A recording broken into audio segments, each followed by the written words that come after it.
Today, I'm going to take you through an update of something I popped in my screen in the past hour and a half. So I had to think about it and think about the relevance of it. For those who can't handle conspiracy, I think you should stop right here because I'm going to mention a name that is very closely tied with conspiracy theories. A lot of the mainstream media doesn't like him because they think or perceive that he shares a lot of information that is purely speculative. So, as you can see, I'm setting the stage for what is someone's opinion. However, what I have done is I've gone back to what he has mentioned and made some extrapolations. So he was making reference to a specific virus that could have been used as bioterrorism. And so I'll let you listen to the first part of what he said, and then I will go into my own interpretation of what is happening around the science. Please let me know if you can hear this. So let's go ahead with these words.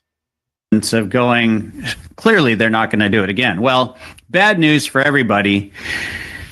Tom Ridge, that's right, the Secretary of Homeland Security, when it was first established under the Bush administration, collaborated with a group of people to come up with a scenario in which they are calling for, and listen carefully to what I'm going to say, the death of 280,000 Americans on July 4th, 2025. In 1 month from today, there is a plan that involves the murder of 280,000 Americans on a single day. And the best. So I'll pause it right here. And as I said, for those who have listened to what he has said, you can reflect on what he has said over the past 5 years. But he made a point about this document. And he made a reference to the 4th of July, 2025. If you're just listening in the future, this is the day. So hopefully nothing that I say here will be relevant in the future. However, it did make me think carefully. Now, the reason why I first thought about it was just because there was also a similar kind of coincidence that happened before the COVID-19 pandemic. And for those people who are not aware of what I'm talking about, it is this event here, tabletop exercise event 201. It was at Johns Hopkins, and it was in partnership with the World Economic Forum and the Bill and Melinda Gates Foundation.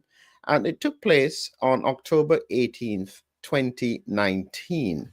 And I will make sure that you can see that a little bit more closely. And what they were running through is that they were doing a simulated series of dramatic scenario-based discussions about the potential future. And it was just about events that they came up about, and I'll come second, was something that was very similar to what happened with COVID, except that they picked Brazil as their scenario, but it was spread of a viral agent, which would then spread across the world and cause huge damage to finances and population health.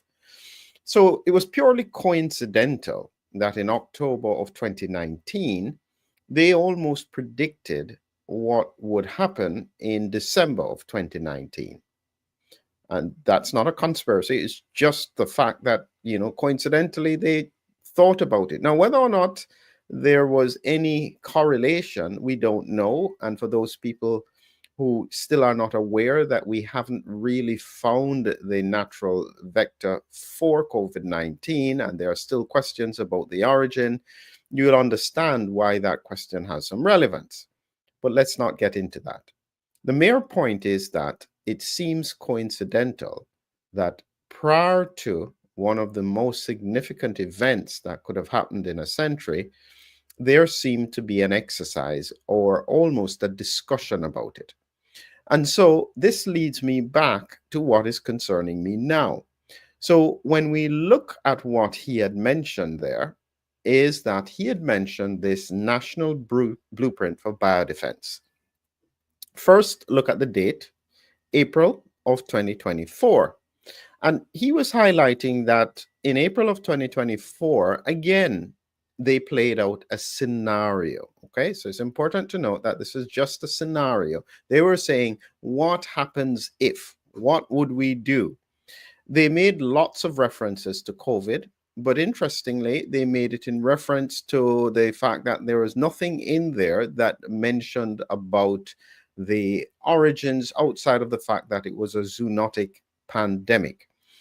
And it's interesting that they took that position in April, but the White House changed that position when the Trump administration came in. They think that this was more likely to be lab origin. But again, we can argue about that at a later time. Here is the scenario that they had predicted. So this was, as I said, this is a scenario. And they said that 9 weeks ago, a nation or terrorist group, they didn't know who, attacked the nation's capital and other US cities with biological weapons as they celebrated Independence Day. And that agent, in the 9-week period, killed over 280,000 Americans and at least 400,000 in a single day. And it led to a lot of animals dying as well. These numbers will increase as the disease spread, and many of the colleagues and staff in Congress fell ill and died.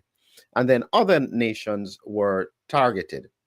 And so you can see that that was what they were almost predicting or looking at a scenario for. So it was purely a scenario. And if you're just joining, kind of looking at the fact that they did this kind of scenario prediction in October of 2019 with regards to a virus like COVID. And coincidentally, in December, we have a pandemic, except it didn't start in Brazil, it started in China. And now we have a similar kind of prediction or exercise. It's not a prediction, it is purely a scenario, but it could be again strangely replicated. Now, what caught my attention, and this is the bit that's important, is in that scenario, they confirmed the Nipah virus causing the disease. I don't know or didn't know what this was. So part of what I did is a little bit of research around it, and I'm kind of updating you as to what this is and why I think this could be relevant. And it says here, the virus, which in nature does not spread easily among people, was genetically modified to increase its ability to spread from animal to animal, animal to person, and person to person, while still retaining a mortality rate of over 40%. This line is where it is very, very important. What they are saying here is that in this scenario, somebody adjusted a naturally occurring virus so that it had the capability of spreading very easily person to person, animal to person, etc. Now, I'm sorry to say, but again, if I'm not mistaken, that sounds very much like COVID as well. This virus doesn't normally spread as easily as it has in this pandemic. And you may wonder, what is the reason why? But we're going to come to that because I'm tying the two things together. So the first thing I'm going to do is give you a little bit of insight into this virus, the Nipah virus.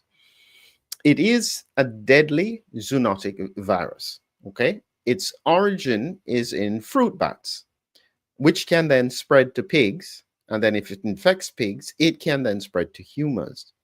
First identified in 1998 in Malaysia. Coincidentally, SARS-CoV-1 or SARS-CoV was first identified in China in 2003. So it's only 5 years apart. Somebody is clearly looking for these things. Natural host is a fruit bat, and it has a mortality rate of 40 to 75%. So this is no joke of a virus. It's more like I think Ebola it has a higher mortality rate, but just the same, it is very, very serious. Then we have, it spreads usually from infected animals and fluids, And they did have an outbreak in Malaysia. They had one in Bangladesh. They had one in India, but it usually contained itself by killing the pigs and isolating the people because it doesn't spread that easily. You can get it from contaminated food. And as they said, person to person via droplets is possible, but not easy to do. And it has been identified by the World Health Organization as a priority pathogen with pandemic potential. So it is a very serious virus. But again, as with many viruses that exist, they don't easily shift from one mode of transmission to another. That usually is an important trajectory. A few more details with regards to this, and this is around where I am very concerned with regards to the research around the science. Now follow this bit carefully. If this was spreading, it targets the lungs, respiratory distress, blood vessels, so there can be inflammation, clotting and bleeding, and the brain with encephalitis, and it evades the immune system. It blocks interferon, exactly like COVID as well, and it causes cells to come together, avoiding detection. Again, very much like COVID. And you have rapid multi-organ failure with limited treatment options. Now, what's very important here, and this is where I am concerned, because I have been calling for autopsies for years now. It seems inconvenient. Nobody seems interested. And all I'm saying is very simple. We know what happened when COVID caused death early in the pandemic. We have thousands of autopsies. My question was simple. If you had someone who was already vaccinated and died with severe COVID, is the mechanism of death the same? Is it different? If it is different, what is different? And that is basically the simple question. Because from my perspective, looking out for autoimmunity, I want to see if there are characteristics there that suggest that reinfection is triggering immune responses that damage tissue. That's the essence of what I've been looking at. For some reason, nobody wants to do autopsies. I don't know why, because the kind of questions I'm asking can only be clearly identified through autopsy.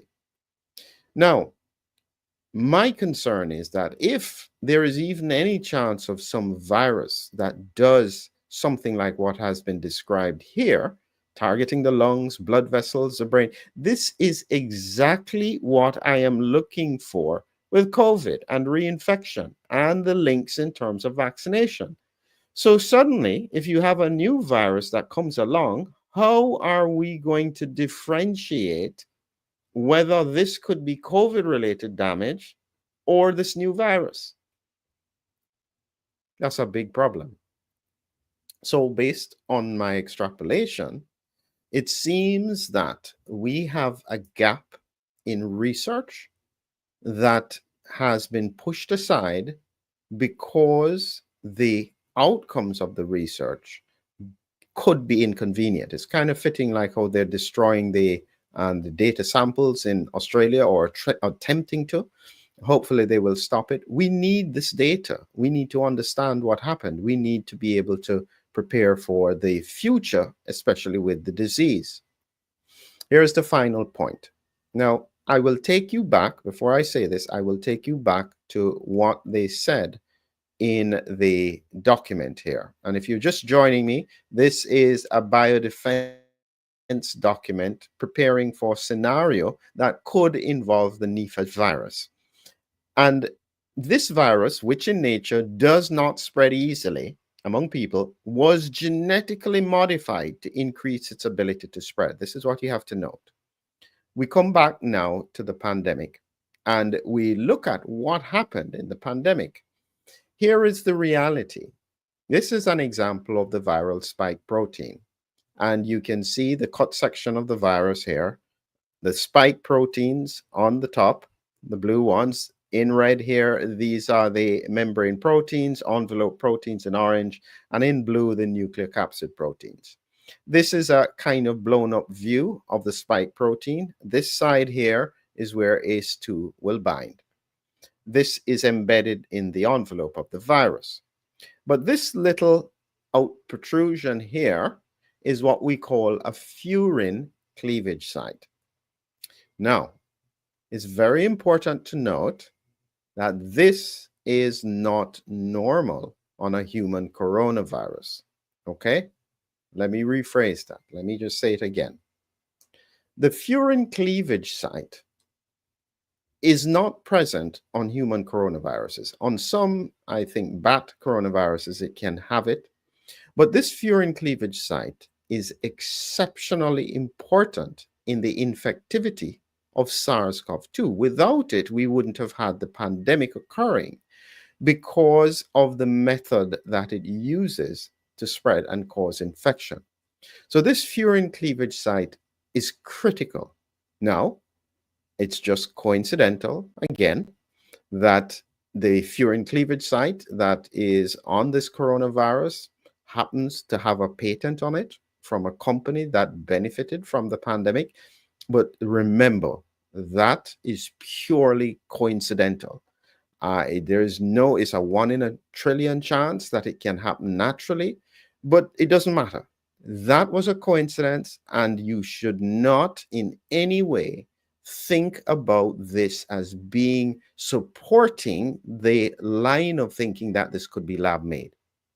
Very important. So as I said, that furin cleavage site is critical, not normal, and it could be relevant because then when I looked at the principles with regards to this Nipah virus, I thought and I asked, if one put a furin cleavage site on that virus, would it help the infectivity? Absolutely. So this is what we would potentially be facing. When you look at the difference it makes to SARS-CoV-2, and this was taken from, I'll show you which paper just in case. It was taken from Mechanisms of SARS-CoV-2 Entry into Cells. Nature Review this was where this was done, but the image is better here. And it shows you the two entry mechanisms for the virus. On this side here is the virus in combination with the furin cleavage site and TMPRSS2 binding and just releasing the viral RNA inside the cell. Omicron tends to use this mechanism where it binds to ACE2 and has to go into an endosome. This is the normal route for the Nipah virus as well, but it's slower. It's not as quick. And if you had a furin cleavage site, suddenly you would have far better spread if you was on another virus. So I think what they're suggesting is that this Nipah virus could be adjusted so that it has better infectivity. Then, based on what the good person had said, you notice that I'm not saying his name. You have to know who he is to understand if you had watched at the beginning. He mentioned that it could be spread at a particular time where it's not easy to detect, and it would be blamed as the cause of massive death and disease, possibly on some country that needed to be attacked by the US. I don't know. And the point is that we are at a time where the combination, I know this is the other important bit, we already have COVID circulating, and COVID already damages the immune system. If you then have on top of that another virus that does direct viral damage, so this is the difference I say between COVID and many other viruses. COVID triggers the immune system to do damage to itself. That's the cytokine storm. Most other viruses do the damage directly. They infect the cells, they destroy them.